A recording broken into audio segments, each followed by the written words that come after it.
जय Hind. Bajrangi study point में आप सभी का स्वागत है।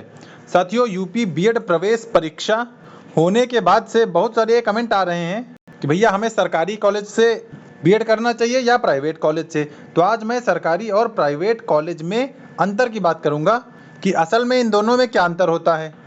तो बात करेंगे कि आखिर इन दोनों में अंतर क्या होता है और बीएड आपको करना कहाँ से चाहिए। अंतर में बात होगी कि फीस कहाँ कितनी है, स्कॉलरशिप कहाँ कितनी आती है, अटेंडेंस कहाँ पे प्रॉब्लम कर सकती है। तो अंतर में ये समझने की कोशिश करेंगे और किसके लिए कौन सा कॉलेज बेस्ट रहेगा। यानी अगर किसी को सरकारी कॉलेज मिल गया तो क्या उसको सरकारी कॉलेज लेना चाहिए। इन सभी पहलुओं पर चर्चा की जाएगी। तो गवर्नमेंट और प्राइवेट कॉलेज में पूरा अंतर आपको बताया जाएगा। उसके बाद आप खुद डिसाइड करिएगा कि आपको कहाँ से करना है। बिना देरी के स्टार्ट करते हैं। लेकिन उससे पहले जिन्होंने हमारा टेलीग्राम ना ज्वाइन किया हो, Bajrangi study point Telegram join कर ले। इसकी लिंक वीडियो के डिस्क्रिप्शन बॉक्स में दी गई है। तो आप लोग लिंक से कनेक्ट करके ये टेलीग्राम चैनल ज्वाइन कर लीजिए, क्योंकि यूपी बीएड से जुड़ी सारी अपडेट इसी टेलीग्राम चैनल पर ही शेयर की जाती हैं। तो आप लोग टेलीग्राम को ज्वाइन कर लें। चलिए अब बात करेंगे सरकारी और प्राइवेट कॉलेज में अंतर क्या होता है। फीस की बात करेंगे, अटेंडेंस की बात करेंगे, स्कॉलरशिप की बात करेंगे और डिग्री वैलिडिटी की बात करेंगे।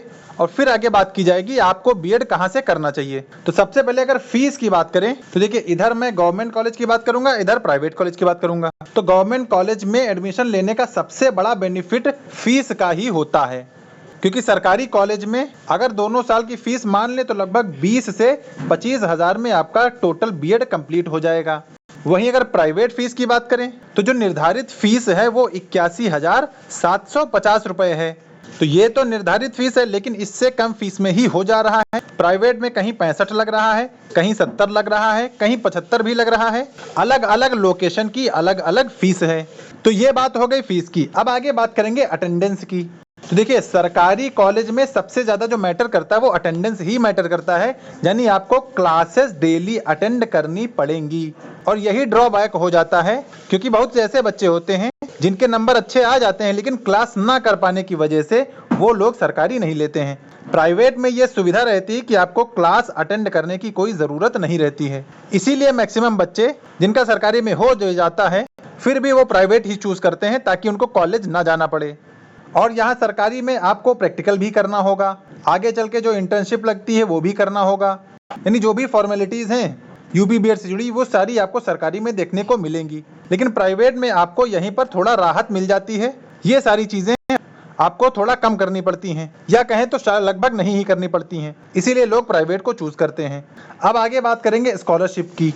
तो स्कॉलरशिप आपको दोनों जगह मिल जाएगी, लेकिन अब जैसे गवर्नमेंट में अगर फीस ही 20,000 जमा हुई है तो लगभग फीस भी उतनी ही वापस आएगी या 20,000 से कम आएगी। अगर मान लिया 20,000 आपकी कहीं फीस लगी है तो हो सकता है स्कॉलरशिप आपकी 15,000 आ जाए दोनों साल की। वहीं प्राइवेट में स्कॉलरशिप लगभग 65 से 70 हज़ार तक वापस आती है, क्योंकि फीस निर्धारित की गई है 81,750। इसी के हिसाब से स्कॉलरशिप भी आती है। अच्छा, ये स्कॉलरशिप आएगी किसकी? तो सिर्फ यूपी के बच्चों की ही आती है। अदर देन यूपी वालों को किसी को भी स्कॉलरशिप नहीं मिलती है। तो यूपी के बच्चे ही स्कॉलरशिप के लिए एलिजिबल होते हैं, क्योंकि स्कॉलरशिप देना स्टेट गवर्नमेंट का काम है और स्टेट गवर्नमेंट अपने ही स्टेट के बच्चों को देती है। इसीलिए अन्य स्टेट वालों को स्कॉलरशिप नहीं मिलती है। चलिए आगे बात करेंगे डिग्री वैलिडिटी। तो भैया, जो सरकारी डिग्री की वैलिडिटी होती है वही प्राइवेट डिग्री की वैलिडिटी रहती है। ठीक है, तो डिग्री वैलिडेशन में कहीं कोई सवाल नहीं है। तो डिग्री वैधता दोनों जगह बराबर रहती है और पूरे इंडिया में हर जगह मान्य होती है। चलिए अब आगे बात करेंगे कि बीएड कहाँ से करना चाहिए। देखिए, सबसे पहले तो मैं उनकी बात करूंगा जो लोग फीस पे नहीं कर सकते हैं। देखिए, अगर आपके पास फीस जमा करने की समस्या है और आपको गवर्नमेंट मिल जा रहा है तो फिर आप गवर्नमेंट को चूज कर सकते हैं, गवर्नमेंट से ही अपना बीएड कंप्लीट कर सकते हैं, क्योंकि वहाँ की फीस कम रहेगी और आप फाइनेंशियली थोड़ा कमज़ोर रहेंगे तो गवर्नमेंट से बीएड करना आपके लिए आसान रहेगा। लेकिन जो लोग प्राइवेट करना चाह रहे हैं और कुछ और भी कर रहे हैं, कोई अन्य काम कर रहे हैं, जैसे पढ़ाई कर रहे हैं या कुछ और काम कर रहे हैं, तो आप फिर प्राइवेट कॉलेज में एडमिशन लीजिए, क्योंकि डिफरेंस हमने बता ही दिया है। तो अब उसी के हिसाब से आप लोग अपने कॉलेज डिसाइड कर सकते हैं कि गवर्नमेंट चाहिए या सरकारी या प्राइवेट चाहिए। और जिनको प्राइवेट चाहिए वो लोग हमारी तरफ से एडमिशन ले सकते हैं।